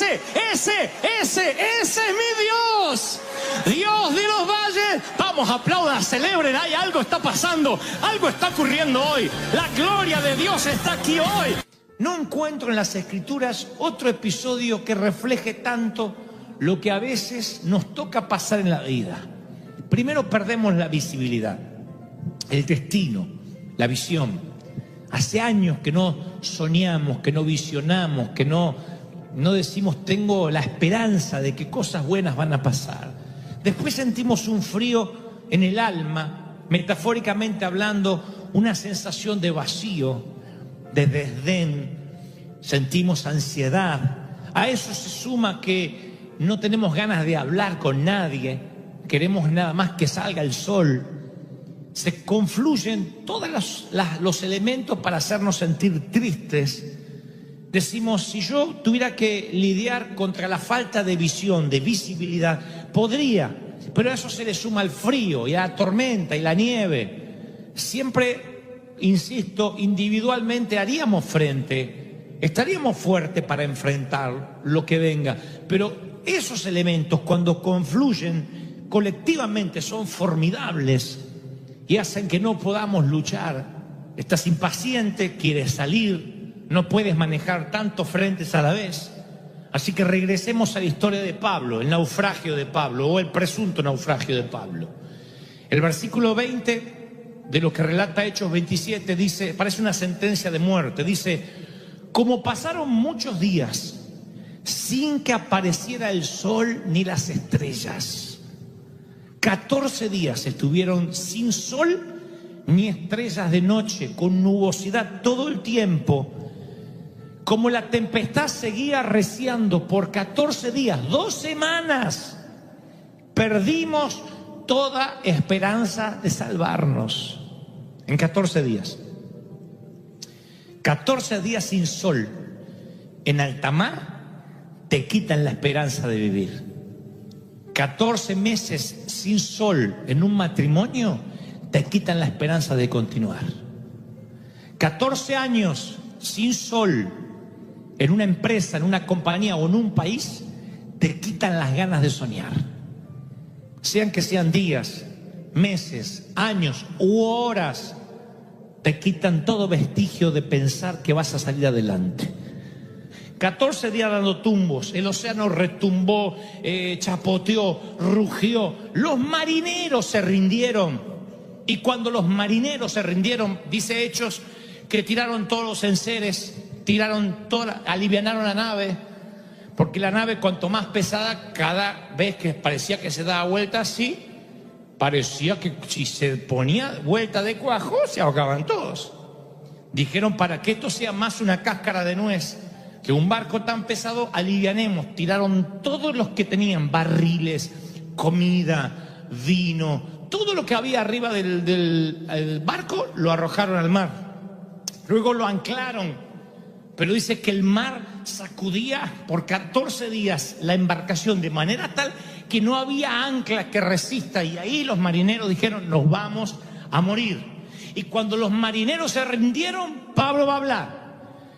Pablo, como ya hacía mucho que no comíamos, dice Hechos 27-21, habría sido por cierto conveniente que me hubieran oído. Ahí le sale el espíritu de toda madre. Te lo dije. Si me hubiesen oído y no hubiésemos zarpado y nos hubiésemos quedado en buenos puertos, no hubiésemos recibido este perjuicio y esta pérdida. Pero yo los exhorto a tener buen ánimo. Buen ánimo. Cambien el ánimo. Me ingenié esas palabras: sin sol, sin estrellas. Ten buen ánimo. Y los marineros lo miraron como ustedes me están mirando ahora. Ah, bueno, esa era la palabra. Esperen. Y así va a salir la tormenta, así va a conseguir novio. No, esperen. Primero, ten buen ánimo. Tengan buen ánimo. Porque no habrá ninguna pérdida de vida entre ustedes, sino solamente la nave. Ahora, qué contraste, ¿no? Porque los marineros que saben de tormentas se dieron por vencidos. Y este predicador judío, que supuestamente no sabe nada de navegación, es el portador de valor. ¿Qué es lo que sabe Pablo que los marineros avesados en el océano no sabían? O lo formularé de la siguiente forma, mejor dicho, ¿qué es lo que tú necesitas saber ahora que no sabes y que Pablo sabía y que te va a dar paz perfecta? Vamos a desmenuzar qué es lo que Pablo sabía, porque tú dices lo que los marineros están diciendo con su mirada al ver al apóstol. No me digas que esa va a ser la palabra, ten ánimo, porque yo no sé de dónde sacar más ánimo. Mi pozo de ánimo está vacío, no hay energía, estoy vampirizado. No tengo ánimo, no tengo fuerzas para levantarme a la mañana. Así que no me diga que esa va a ser la palabra. ¿Qué necesito saber? Estoy dando tumbos en los vientos. Como los marineros, ya hice todo lo que se supone que podía hacer. Consultaste con el banco, cambiaste la dieta, llamaste al abogado, ajustaste el presupuesto, fuiste a consejería, reprendiste, ayunaste, lo reprendiste. Le pusiste la mano a tu marido, repréndeme en el nombre de Jesús mientras que dormía. Oraste. Y tu mar se sigue revolviendo en una espuma feroz. Y dice, no puedo más, ya hice todo. El diagnóstico no cambia, el presupuesto no cambia, el banco no cambia su tesitura. Dime algo más que Pablo sabía que yo tengo que saber para que Dios me dé una paz perfecta. Así que vamos a desmenuzar lo que Pablo le dice a los marineros para sacarlos de ahí. Primero, una exhortación. Habría sido conveniente, varones, que me hubiesen oído antes de zarpar y no estaríamos viviendo esto. Yo sé que en este momento lo que menos quieres es que te regañen. Quieres que te mimen, que te apapache, pobrecito, toda la tormenta, nene. Pero déjame decirte que si vamos a estudiar lo que Pablo dijo, no podemos ignorar la primera parte, porque así comienza él, con un regaño. Si tú no escuchas las advertencias de Dios, el regaño va a venir, porque Dios al que ama, disciplina, al que ama. Me preocuparía que no te regañe Dios, que no me regañe Dios, porque eso sería que me ha dejado de amar, lo cual sería imposible en la soberanía de Dios, en la esencia de mi Dios. Él te ama, me ama, y entonces me regaña. Quizás la tormenta es porque no escuchaste a Dios, como los marineros no escucharon a Pablo. Te dijo Dios más de una vez, el que toma prestado es esclavo del que le presta. Y te metiste en una deuda que hoy te tiene en medio de una tormenta. Dios te dice, ahí están las escrituras. Si tú pudieras vivir bajo los principios bíblicos, no te meterías en tormentas. El que pide prestado es esclavo de aquel que le presta. Y tal vez ignoraste eso y eso te metió en una tormenta.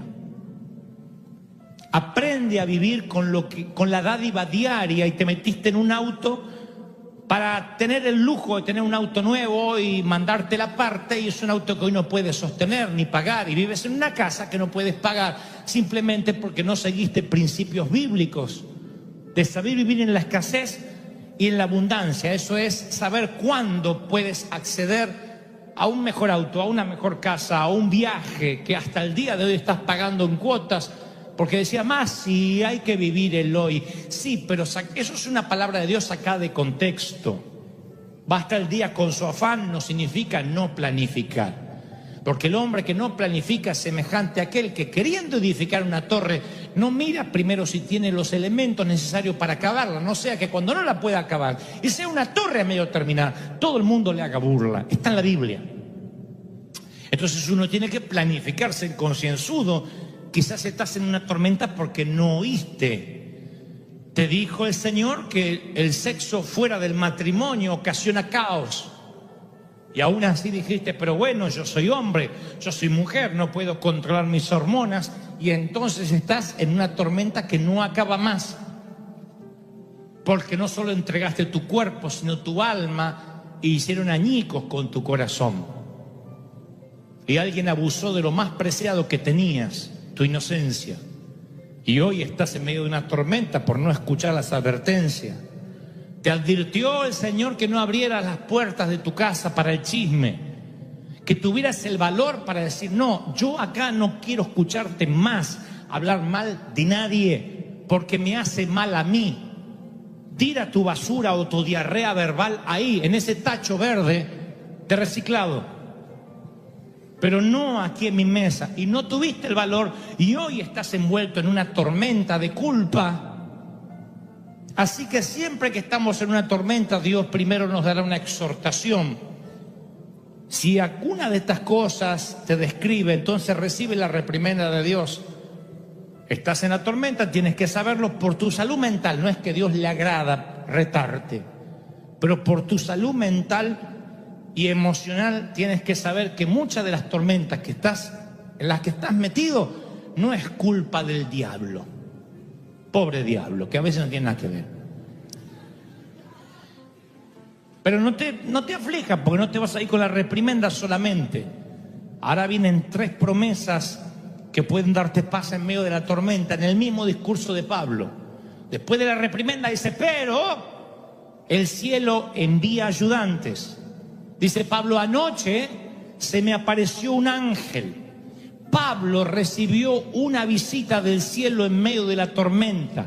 Y si Pablo recibe una visita del cielo en medio de la crisis, es porque tú también la vas a recibir en medio de la tormenta. Se me apareció un ángel. ¡Aleluya! Dice Hebreos 1:14: todos los ángeles son puestos al servicio de Dios, enviados en ayuda de quienes quieren recibir la herencia como salvación.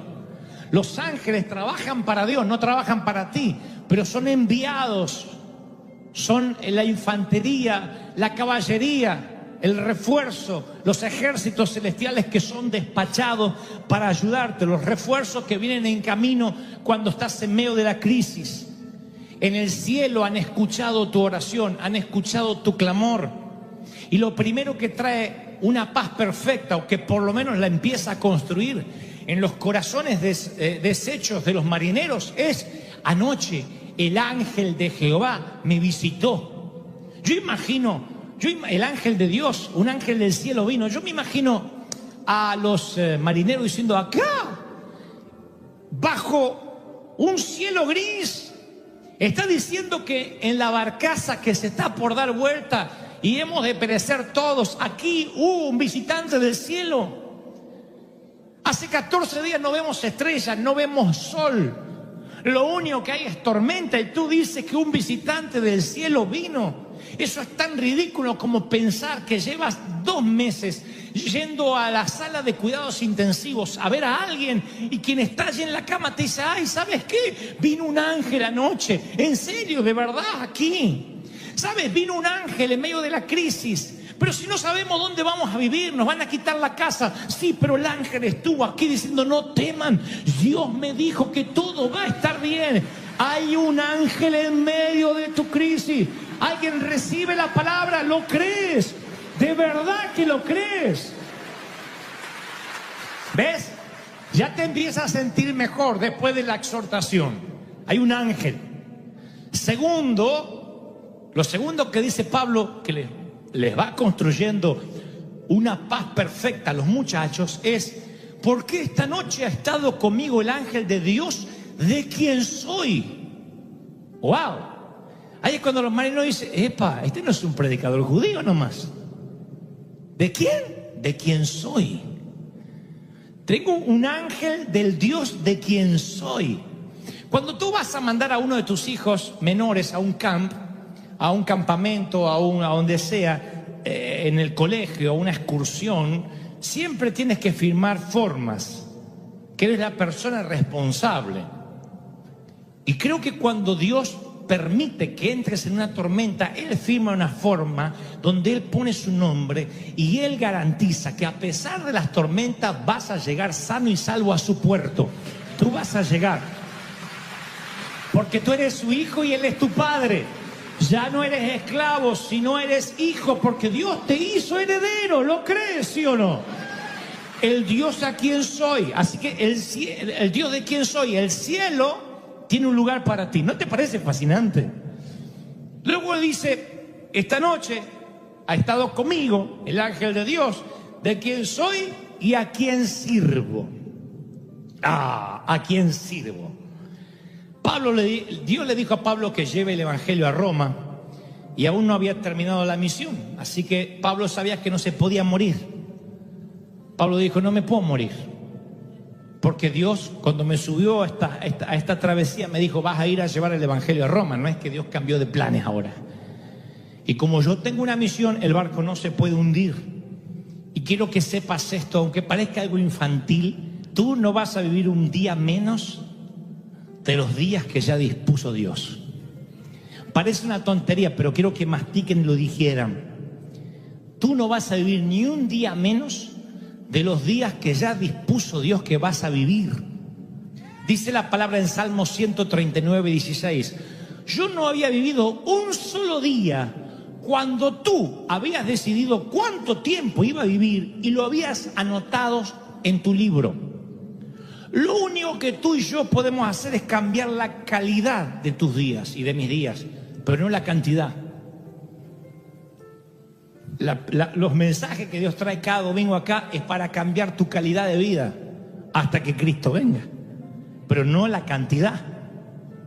No nos corresponde a nosotros cambiar la cantidad. Dios sabe cuántos días vas a vivir. Y si Dios tiene un trabajo para ti, Él te va a mantener vivo hasta que lo hagas. Yo te prometo que las aguas no te anegarán, dice Dios. Yo te voy a sacar de ahí. Es un proceso, no mueres en la tormenta, no naufragas, no termina ahogado tus días. Lo recibes, aleluya. Bueno, pero lo que dice Pablo empieza mal y termina también un poco mal, porque dice, esto les pasa por no hacerme caso. Pero tranquilos, el ángel de Jehová, el ángel de Dios, me visitó anoche. El ángel del Dios al quien soy y a quien sirvo, y me dijo que no habrá pérdidas de vida. Solo perderemos el barco. Solo la nave. Te dicen, bueno, pues si sabes que te vas a morir, ¿qué te importa el barco? Pero vamos a mirar finito lo que dice acá Pablo, porque no es fácil perder el barco. Una vez que ya sabes que salvas tu vida, sientes alivio, pero después también quieres el barco. Siempre. Ese barco puede ser tu matrimonio, tu cuerpo, tu salud, tu empresa. Y gracias a tu barco, convengamos, te has mantenido a flote. Y ahora sin tu barco sientes que te vas a hundir. Y entonces te sientes mal. Dice, bueno, salvé la vida, pero no tengo barco. Y esta palabra va para los mismos que hace un momento dije, estás en una tormenta y tenían miedo a morir. Ahora tú dices, bueno, ok, el ángel está conmigo, tengo una misión, no me voy a morir. ¿Y por qué perdí la casa? Porque a veces los barcos se pierden en las tormentas. Porque Dios nos quiere enseñar a tener paz perfecta con o sin barco. A saber que vamos a llegar a destino con o sin barco.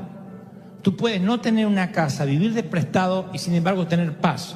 O podrías tener una casa, pagar un mortgage y no tener paz nunca, porque una casa donde hay rencillas, donde hay rencor, no abunda la paz, y lo que quieres, como dijo Salomón, es preferible comer un mendrugo de pan en paz que tener un manjar en una mansión con una mujer rencillosa o con un hombre rencilloso. Entonces a veces creemos que la paz es la seguridad, tener el auto pago, no tener crédito.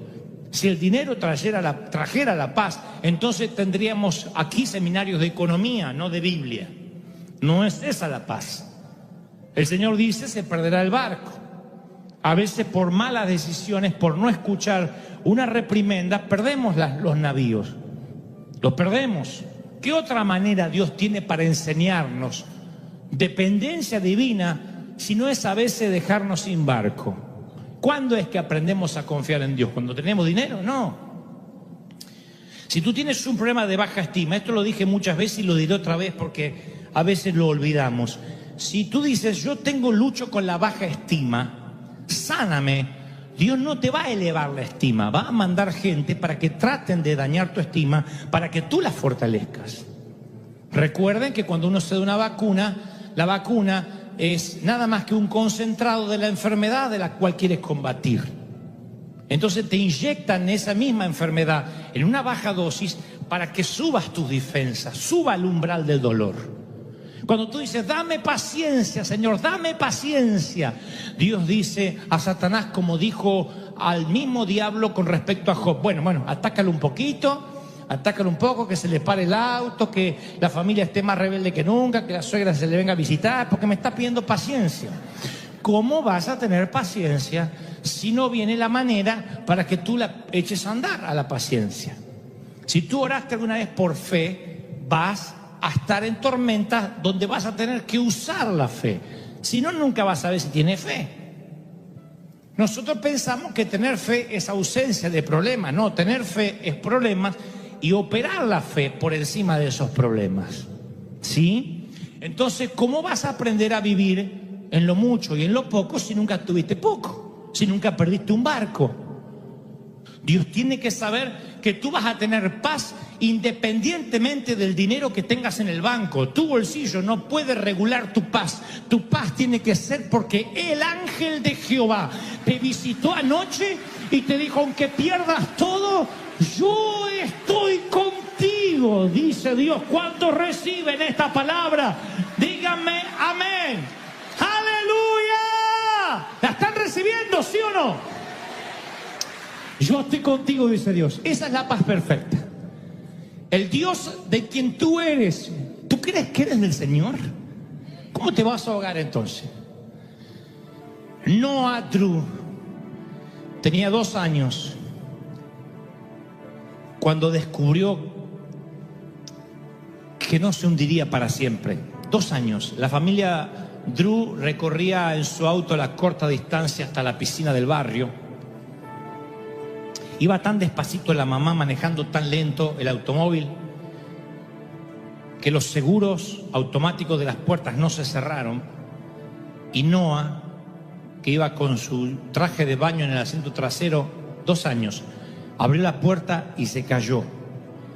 Y ella sintió en el auto como que las ruedas pasaron un badén, como si hubiese pasado un reductor de velocidad, pero eran las piernas del niño. Así que paró, saltó del auto y encontró a Noah en el pavimento. Un vehículo de 5.000 libras le había pasado por las piernas. Pero cuando fueron a emergencias, no se había roto ni un solo hueso, solamente algunos rasguños. Y le decían a la mamá, ¿de verdad el auto le pasó por arriba? Y esa noche, cuando ya estaban en casa, con algunas heridas menores, el niño dijo, mamá, Jesús me atrapó. Y la mamá le dice, ¿pero tú viste a Jesús? Y dice, sí. Y le dije, gracias. ¿Y qué te dijo? De nada, pequeño. Me atrapó. Y luego agregó, dice, Jesús tiene sus manos de color pardo. Él me atrapó. ¿Y no hablaste nada más? No. Le dije, gracias. Y me dijo, de nada. Y me dejó allí. Cuando los temporales del nordeste azotan, cuando soplan vientos contrarios, cuando sientes que estás perdiendo tu barco, el mismo Jesús que le mandó el ángel a Pablo te dice, cuando pases por las aguas, yo estaré contigo. Y escucha esto, Jesús todavía atrapa a sus hijos. Jesús todavía los atrapa con los brazos para que no se hundan, para que los autos no te aplasten, para que nada malo te pueda pasar. Jesús sigue atrapando a sus hijos. Si lo hizo con Noah de 2 años y lo hizo con Pablo hace miles de años, ¿cómo no lo va a hacer contigo? Aunque pases por las aguas, yo estaré contigo, dice Dios. Los marineros describen una tempestad de la cual ningún navegante puede navegar. La llaman una tormenta perfecta, no porque sea perfecta en el sentido de ideal, sino porque es perfecta en la combinación de factores. Entonces, todos los elementos, vientos huracanados, frente frío, lluvia torrencial, se unen y crean un desastre invencible, inexpugnable, cuando varios factores se combinan. Y esta palabra va para los que se han hecho esta pregunta durante los últimos meses, que dicen: yo no sé qué peor cosa me podría pasar, ya estoy curtido del dolor, harto de sufrir.